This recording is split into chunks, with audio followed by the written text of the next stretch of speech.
Okay, so it's been a minute. It's been a minute since we checked out Chillin' Scared. So, bro, we know bro used to cook. You feel me? Bro cooks. We got 6 most disturbing, mysterious locations. 6 most disturbing, mysterious locations. Says that 6 times, right? Let's just get into the video. Let's just get into the video. Bermeja. If you were to look at pretty much any map of the Gulf of Mexico drawn by Spanish explorers in the 16th and 17th centuries, you would find a small island lying off the north coast of the Yucatan Peninsula called Bermeja. Although the exact location of the island varied slightly depending on the map, it was a well-known fact that the island at least existed. Bermeja was first mentioned by Spanish cartographer Alonso de Santa Cruz in an official list of islands in the Gulf of Mexico, published in Madrid in 1539. Alonso de Chaves, another Spanish cartographer, once wrote that from a distance, Bermeja looked blondish or reddish, which is where the island's name came from. A couple of hundred years later, in the mid-1800s, French-Mexican cartographers published reports stating that the island of Bermeja had started to sink. By the late 18th century, Bermeja was no longer featured in many maps of the area, and the last time it showed up on an official map was in the 1921 edition of the Geographic Atlas of the Mexican Republic. In the late 90s, the American and Mexican governments started negotiations to determine the boundaries for the exploitation rights of oil in the Gulf of Mexico. If the Mexican government could find the island of Bermeja, that would expand Mexico's oil drilling rights way further into the Gulf. Around that time, the Mexican government conducted 3 official investigations to find the island, armed with state-of-the-art ultrasound technology and all kinds of modern tools to locate it. Mysteriously, they couldn't find any trace of the island, and according to spokespeople from the Mexican Navy, it was as if the island had never even existed. A year after the Mexican Navy failed to find Bermeja, a Mexican senator named José Angel Cioncielo, who was one of the most fierce advocates for the expansion of Mexico's oil drilling territory and the island's existence, was killed in a car accident on a Mexican highway when a semi-truck slammed into the right side of the car. His death quickly became the fuel for a conspiracy theory, according to which the CIA had blown up the island to further an oil-fueled American agenda. Of course, this theory is a bit of a stretch, and some of the other more logical theories that surfaced regarding the disappearance of the island are much more likely to be true. One possibility that I got a question though. If people already said it was on maps, what the fuck is this noise? If people are already saying it was on maps, why the hell are they disputing that fact? I mean, you tell me to prove something, I just bring the maps, bro. The fuck? Bro, man, researchers seem... I gotta think about how many islands, how many parts of land sunk into the ocean between when we started civilization and now. It's crazy. The possibility of how much shit we got, how many islands could have gone under and could have been holding to some insane civilization. Why am I talking like I know shit? to favor is that the island sunk after an earthquake or underwater landslide, which led to a further series of explorations in 2009 to see if the remains could be found at the bottom of the ocean. However, despite the even more advanced technologies that were used during that year's official investigations, the ultrasound exploration of the ocean floor revealed absolutely nothing but a sandy ocean bottom. Speculation that the island had never existed once again started circulating online and in the news, leading many people to adopt it as the truth. After the failed explorations in 2009, Julio Zamora, president of the Mexican Society of Geography, claimed that the existence of the island of Bermeja had probably been faked by early Spanish explorers to throw off other explorers and military rivals from other countries. This would make sense, as it was common practice to make slightly inaccurate maps back then for the sake of strategy. Another possible theory is that the island could have been drawn by one cartographer in the wrong location by mistake and replicated dozens of times over the centuries by other unaware cartographers. Still, some researchers think that due to the very precise descriptions of the island's physical appearance, Bermeja probably did exist, but in another location. Despite the abundance of theories regarding the mysterious island's location and existence, 15 years after the last exploration of the last known location of Bermeja, the truth is still a mystery and will probably remain that way forever. This is why we need time travel, bro. This is why we need time travel. If we had time travel, we'll just hop back then and say, hey, yo, Bermeja, are you a thing? Are you a thing? Do you exist? And then we'll come back over here and say, you know what, nigga? It did exist. We saw it. Like, now we are clueless as shit. You know something? Scientists say that if we put a giant mirror a couple of light years away from Earth, we can see the past. We should do that shit. The only problem is how we're gonna get a couple of light years. It takes 3 months to get to the moon, bruh. Before we would get the mirror to the place, we'd be dead.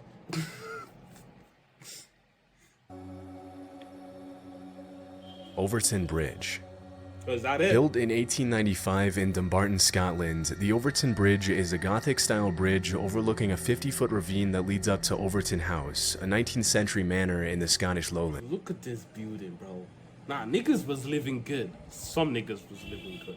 I mean, if you had money, you was living good. If you didn't, you'd probably be sleeping under the bridge. Or in the bridge, bro. Or in the fucking trees, bro. At first glance, Overton Bridge looks pretty much like any other bridge from the time, but there's one pretty dark detail that makes it different from any other structure in the area. For the past 80 years, hundreds of dogs have been jumping off the bridge and down to the ravine to their deaths for seemingly no apparent reason. Dog suicide is... Sometimes the dogs survive the fall and are left with debilitating injuries. And according to some reports, there have even been instances where dogs allegedly jumped off the bridge, survived, ran up the slope, and then jumped off once again to their deaths. Depending on the source, you'll find reports stating that the amount of dogs that have jumped off the bridge is either lower than 100 or in the high 100s. But regardless of the exact number, it's a fact that a lot of dogs have died at this bridge for some mysterious reason. As you can imagine, these incidents at Overton Bridge have fueled all kinds of outlandish theories, including suggestions that the bridge is haunted. Yo, I'm not laughing. I'm not laughing. I'm not laughing. Dog suicide is a very, very valid thing. Like, it's very, we should take it very seriously. But for real though, dog suicides, nigga. Dog mass suicides, nigga. Whatever is causing the dogs, you couldn't get humans, huh? You had to settle for dogs. Oh my According God. to Celtic pagan beliefs, the bridge is located at a thin place, which is a place that lies at the supposed union between heaven and earth. Some locals have also favored more supernatural theories, with many people blaming the dog's death on the White Lady of Overton, the alleged ghost of the widow from Overton House. Yeah, why is she taking dogs? Another popular theory among the locals is that the dogs are being affected by negative residual energy from a tragic event that took place in 1994. No, that's a valid, that might be possible. That might be, that is the only reasonable thing you said so far, bro. Affected by negative residual energy from a tragic event that took place in 1994, in which a 32-year-old father threw his baby off the bridge, claiming that his child was the Antichrist. What the fuck is, what the hell? Following the tragic murder, the father was declared insane and locked up in a psych ward. But even with all the more outlandish theories that have gained traction in recent years, some researchers have come up with more plausible explanations for the mysterious incidents at Overton Bridge. In 2006, animal behaviorist David Sands investigated the bridge and suggested that the dogs are probably detecting the presence of wild animals below the bridge with their keen sense of smell, which makes them chase after the smell and inadvertently jumping to their deaths. Okay, now that makes sense. This would make sense, as according to official statistics in the area, minks began breeding in large numbers in the 50s in Scotland, and most long-nosed dogs seem to favor the smell of mink over any other small animal, including squirrels. From my research, most of the dogs that have died at the bridge are long-nosed breeds. Also, because the bridge has tapered edges, from the dog's point of view, the edge looks more like a flat plane, safe for running and chasing after small animals. Yeah, that makes sense. So, while there will probably continue to be speculation about paranormal activity at Overton Bridge for many years to come, it's much more likely that the dogs aren't intentionally taking their lives and are simply falling to their deaths on accident while chasing the odors from other animals. Yeah, because telling me there's a ghost that wants, that makes no fucking sense. The fact that the whole, yeah, they are chasing over wild animals makes way more sense than they are jumping to their deaths because of the ghost, the White Lady of Overton. Nigga, fuck you. White Lady of Overton is in hell chilling or burning. I doubt she's in heaven, but she's in hell chilling. I'm sorry if you know how, if you're related to her. Abandoned Viaduct Petrobras. In the 1950s, the Brazilian government began a project to build BR-101, Brazil's longest highway spanning almost 3,000 miles.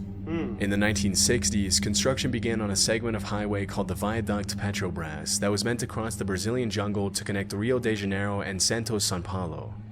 16 years after construction started, the segment of highway that crossed the jungle was due to be connected to an already existing part of the highway to finish the project. However, due to Brazil's economic crisis, plans changed at the very last minute, and instead of connecting the viaduct to the existing road, the highway was linked to a different coastal route. As a result, the Viaduct Petrobras was left abandoned in the middle of the jungle, and to this day, the Brazilian government has done nothing to remove it or reuse its parts. Standing over 130 feet tall and almost 1,000 feet long, the structure features fully built tunnels, retaining walls, and a gigantic concrete foundation, which... Bro, that would be like a very nice place to chill, though. Look at... Bro, what the fuck, though? Like... has slowly been swallowed by the jungle as the years have gone by. To an outsider, the Viaduct Petrobras looks like it was taken out of the city and dropped in the middle. Look at it, bro. This is like a nice place to chill, bro, at night. If the world was kind of safe, this would be a chill place, bro. This would be a chill place, nigga. Imagine in a couple of years when our history, like right now, the history right now is erased by some kind of bomb or nuclear shit or some dumb shit that makes us go underground or go to space or something like that. Or the future generations will look at this shit and say, how did they do it? You know, like the way we look at the pyramids, bro, and we say, how did they do that? They'll look at this shit and be like, how did they do that? What was it for? They were worshipping some ancient gods, because why is it in the middle of nowhere connecting to nothing? Life is crazy, innit? They will not know it's because Brazil got broke. Middle of nowhere in the South American jungle for no reason, giving off an admittedly eerie atmosphere. Even though the Viaduct Petrobras seems pretty wasteful, the out-of-place structure is now a pretty popular tourist destination for curious travelers and locals wanting to catch a glimpse of the abandoned concrete giant. That shit is big. Kola Super Deep Borehole. In the 1960s, the Soviet Union and the US were locked in a battle to develop superior space exploration technologies, often referred to as the space race. But what many people don't know is that the two countries were also competing to drill as close as possible to the center of the Earth. You guys just get bored and do anything. Like, why? Why are you... Oh, I think I know where this story is going. This shit is crazy. I know where this shit is going. As is often the case, the motivation behind the drilling was mostly to find oil and valuable minerals. But from what I found, developing machines that can get close to the center of the Earth would also help understand the causes of earthquakes and volcanic eruptions at a much deeper level. In 1958, the US government launched Project Mohall to collect a sample from Earth's mantle by drilling to the bottom of the ocean off Guadalupe Island in Mexico. Over the next 8 years, they drilled over 600 feet into the seabed, but in 1966, the House of Representatives had to discontinue the project because it was getting too expensive. 4 years later, in 1970, it was the Soviet Union's turn, and they drilled their hole close to the Barents Sea just outside the Norwegian border in a city known as Murmansk, Russia. At the time, the Soviets' goal was to drill as far down as possible, which researchers hoped would be a little over 9 miles. Unlike the US, the Soviets were a little more successful with their attempt and managed to drill way deeper into the Earth's crust, which resulted in the creation of the Kola Super Deep Borehole, also known as the world's deepest man-made hole. With a total depth of over 40,000 feet, or around 7.5 miles, the Kola Super Deep Borehole is deeper than the Mariana Trench, and its depth surpasses the height of Mount Everest. God damn it. As the project progressed, the scientists realized the temperature was much higher than expected at every point below 10,000 feet. The temperatures under the Earth is no joke, bro. It's no fucking joke, bro. And at around 7.5 miles below the surface, the drill reported a temperature of almost 360 Fahrenheit. God damn it. This was way higher than the 212 degrees Fahrenheit the scientists had predicted at that depth. So even though the Soviets had broken a record with the Kola borehole, they too had to discontinue the project in 1992 due to increasing rock densities and crazy high temperatures. 1992. That's not so far ago. That's about 30 years, give or take. 30 or a little bit over 30 years. 92. That's about 32 years ago. That's not so far, bro. That's not so far. That's not so far. We were so dumb back then. Bro, we've advanced so much in 32 years, bro. We have, oh, bro. Imagine we tried digging again now. It would be so much more. First of all, it would be so much more easier. We know so much more. We got so much more tech to could survive those temperatures. Nigga, the other thing is we're significantly broker. And in 2005, the drill was shut down and the hole was sealed for good. However, that wasn't the end of the story, and there's a slightly more disturbing reason why people remember the Kola super deep borehole. In the late 80s, a strange story started circulating in several Christian Finnish newspapers, which reported that a group of Soviet scientists had drilled a hole to the center of the Earth and had allegedly lowered an extremely heat-tolerant microphone into the hole. Bro, if you hear this shit, bro, god damn it, if you didn't go, if you're like, bro, like, listen to me.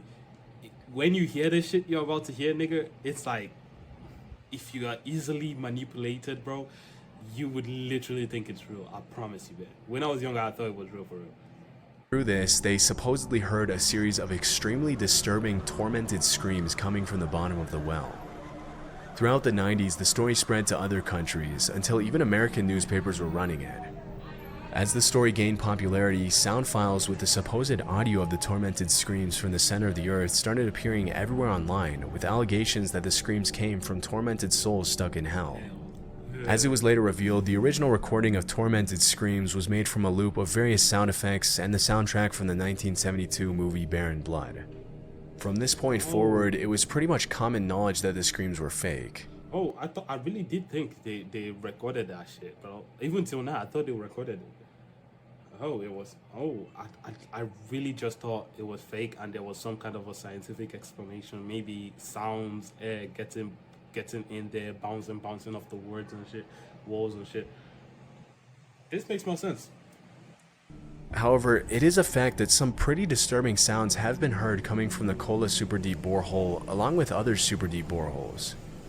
In 2013, Dutch artist Lute Given traveled to the 30,000-foot deep KTB super deep borehole in Germany, where she lowered a microphone protected by a thermal shield to see if she could pick up any sounds at the bottom of the well. Why the fuck do you guys keep Interestingly, a mysterious deep rumbling sound that scientists couldn't explain could be heard through the microphone, which in the artist's own words, some people thought sounded like hell, while others thought they could hear the planet breathe.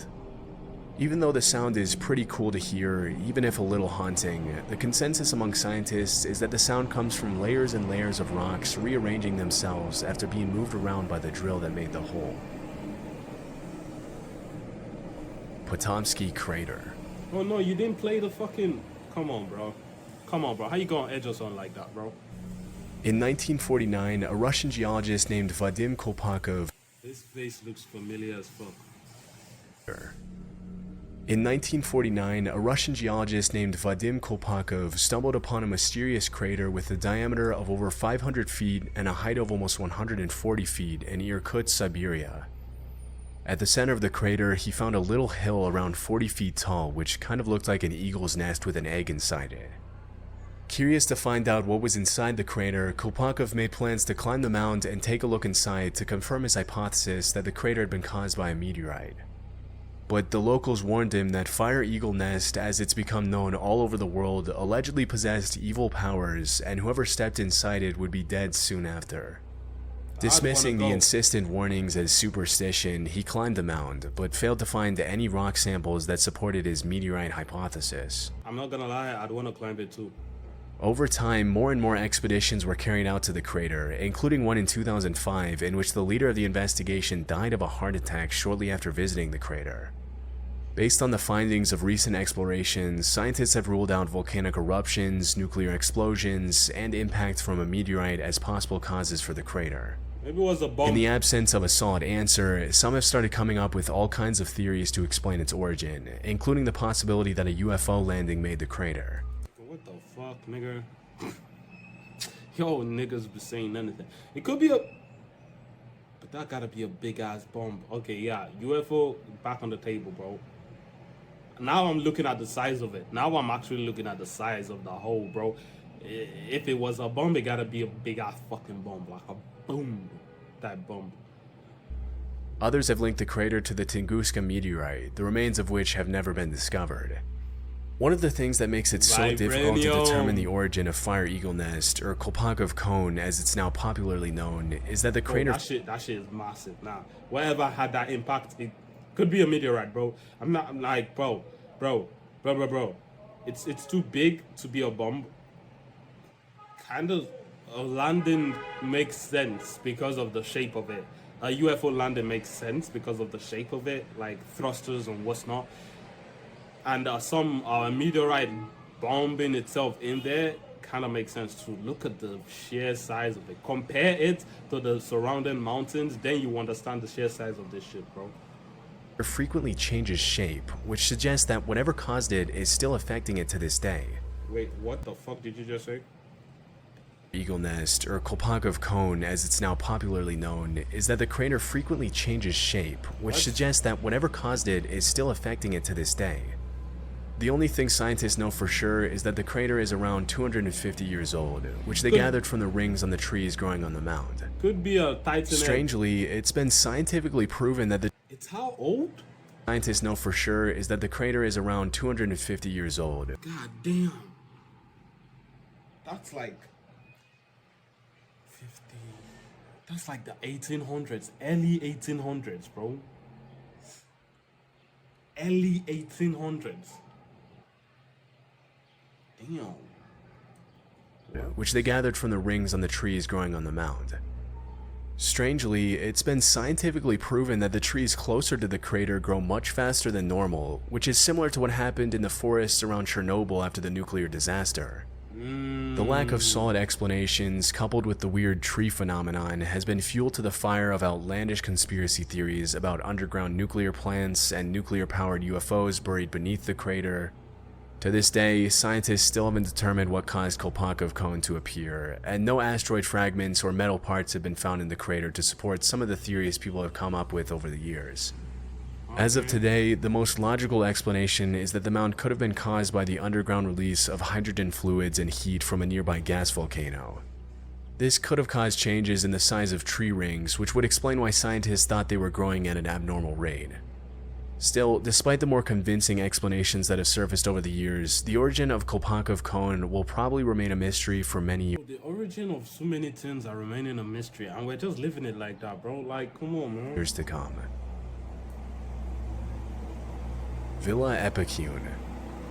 In the 1920s, a small tourist village about 400 miles from Buenos Aires, Argentina, called Villa Epicune was built along the shore of Lago Epicune, a salt lake touted for the health benefits and therapeutic effects of its mineral waters, which were said to be beneficial for rheumatic conditions. Quickly turning into a weekend getaway for Argentina's upper class, the town soon had a functional railroad station and a population of about 1,500 with a capacity to accommodate around 5,000 additional visitors at its peak in the 70s.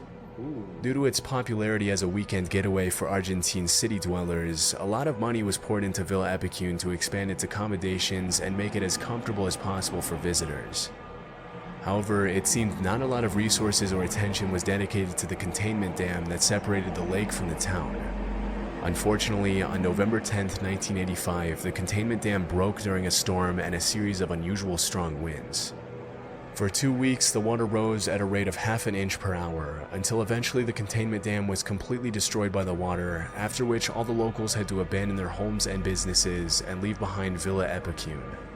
Over the following days, the flood drowned the town over 30 feet underwater, and it wasn't until 25 years later in 2009 that the waters began to recede and now show the eerie remains of the town, which now looks like something out of a dystopian movie.